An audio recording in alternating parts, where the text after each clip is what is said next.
on en parle le matin sur Sud Radio, Maxime Trouleau. Oui. Nouveau refus d'obtempérer. Il y en a quotidiennement, cette fois au Chesnay, dans les Yvelines. La scène a été filmée. C'est spectaculaire. Je ne sais pas si vous avez vu les images sur les réseaux sociaux. Évidemment, cette scène a été partagée abondamment. Une vidéo de quelques secondes. Sur cette vidéo filmée par un témoin, on y voit une voiture de police arrêtée à l'entrée d'une résidence. À l'intérieur, un membre des forces de l'ordre, 2 à l'extérieur, quand soudain, une voiture entre dans le champ de la caméra et percute violemment un des 2 policiers. Le policier, on l'entend, est percuté violemment par la voiture du suspect. Il est projeté au ciel. Voilà, retombe sur le coffre de sa propre voiture de police. On entend une des personnes demander à appeler les pompiers. Réaction vive sur les réseaux sociaux. Et selon les premières informations, cet homme, Jean-Jacques, était à bord d'un véhicule volé avec des stupéfiants normalement retrouvés à l'intérieur. Autre information, l'homme en question est inscrit au traitement d'antécédents judiciaires. 17 mentions, dont défaut de permis de conduire, détention de stupéfiants, violence sur conjoint ou encore voilà grave. Et quant au policier municipal, il va mieux. Heureusement, c'est un miracle. Quand on voit la scène, c'est un miracle. Absolument. Bien, ça vous fait réagir, les refus d'obtempérer. Oui, c'est vrai qu'aujourd'hui, on en parle. Il y en avait des refus d'obtempérer auparavant. Mais aujourd'hui, ils sont de plus en plus, c'est de plus en plus violent. Probablement, mais je suis toujours... Le conducteur n'hésite pas à percuter. Oui, je suis toujours partagé entre ce qui est profondément heurtant. J'ai vu cette vidéo, c'est tout à fait heurtant. Et donc, cette fin de la discipline, enfin de valeurs qu'on avait, etc. En plus, le casier judiciaire, là, comme un jour sans pain. Mais en même temps, je suis toujours partagé avec l'idée que est-ce que c'est un tropisme? Est-ce qu'on en parle plus maintenant? Est-ce qu'il y en avait moins avant? J'écoutais Henri Leclerc, qui est un immense avocat, qui avait fait une de ses dernières interviews en disant ça fait 60 ans que on nous explique que la violence est en augmentation dans ce pays. Ça fait 60 ans que j'entends ces arguments et ça fait 60 ans que nous devons nous battre contre ce lieu commun. Donc, j'aime beaucoup Henri Leclerc et j'aurais tendance à dire ça. Voilà. Bien, Elisabeth. Oui, comme d'habitude, si vous voulez, on nous trouve toujours des gens qui viennent nous expliquer que ce qu'on voit, on ne le voit pas, et que ce que vivent les gens, ils ne le vivent pas.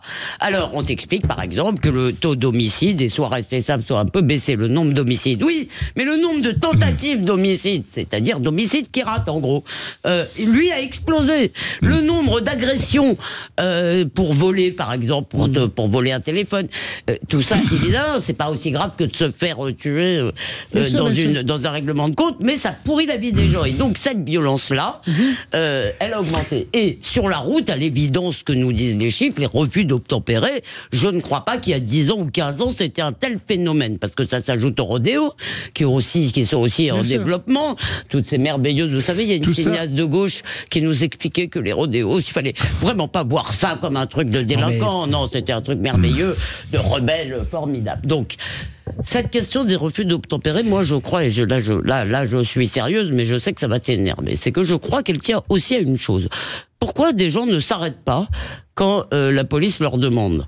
Parce qu'ils pensent qu'il ne va rien se passer, que c'est pas très grave. Et pourquoi? Parce que non, mais là, Elisabeth, je suis pas tout à fait d'accord. Vous savez pourquoi il ne s'est pas arrêté là? Dans la trouille. Parce qu'il a de la drogue dans la voiture. Bien sûr, il s'arrête pas parce qu'il a peur, il a un casier. Il a des stupéfiants dans la voiture. Je me suis mal expliqué, parce qu'ils savent que les policiers ne font pas usage de la force. Dans notre pays, je ne suis évidemment pas pour qu'il y ait que ce soit le Far West, mais on est très très loin du Far West. Aujourd'hui, le monopole de la force légale n'appartient plus... Ah oui, je ne dois pas m'éloigner de mon micro. Le monopole de la force légale n'appartient plus aux forces de l'ordre, il appartient aux voyous. C'est quand même un problème, si. Je suis pas d'accord, Elisabeth. Écoutez, à chaque fois qu'un policier emploie la force, il se retrouve, la dernière fois, il y en a qui a été mis en examen pour homicide volontaire. Naël, c'est autre chose, Elisabeth. Naël, c'est particulièrement... Vous parlez de Naël. Parce que Naël, c'est particulièrement terrible ce qui s'est passé. Mais quand même, le monopole, vous ne pouvez pas dire que ce sont les voyous qui ont pris le pouvoir avec leurs armes. Ça n'est pas vrai. Pardon, les policiers utilisent leurs armes, moi je ne le vois pas. Et dans le cas de Naël, ils ont la maîtrise. C'est intéressant. C'est bien que vous parliez de Naël. Il y avait hier à la sortie de JD News, Geoffroy Lejeune était ici avec notre amie Valérie et Gilles. Valérie expert, Gilles Gansman. Et il y a une contre-enquête en quelque sorte sur Naël qui quand même met bien à mal la version de la partie civile, notamment sur le fait qu'il n'aurait pas été frappé. L'autopsie ne dit pas du tout qu'il a été frappé. Or, ils n'arrêtent pas de dire que Naël a été tabassé. Sur l'affaire de Naël, c'est tellement émotionnel. Nous verrons la justice. Nous verrons la justice. Je veux dire par là on ne peut pas laisser penser, si vous voulez, d'abord, gloire aux policiers parce qu'ils maîtrisent, parce qu'ils ont la force légale. J'en parlais avec un copain policier, il me dit, tu te rends pas compte ce que ça signifie d'abord de se maîtriser, mais ce que ça signifie de tirer. Alors c'est très difficile, contrairement à ce qu'on pense, de tirer, d'appuyer sur la gâchette. Donc nous avons une maîtrise physique et psychologique des armes. Donc honneur à ces policiers-là qui sont la grande majorité. Mais ça n'est pas les voyous. Non, mais ça n'est pas les voyous qui ont le... Excusez-moi, parlez avec d'autres policiers. Mais en l'occurrence, il faut s'en tenir aux faits. Là, c'est un policier municipal. On ne sait pas s'il était armé. Je ne sais pas si au Chénet, les policiers municipaux sont armés. Je ne sais pas. Bien.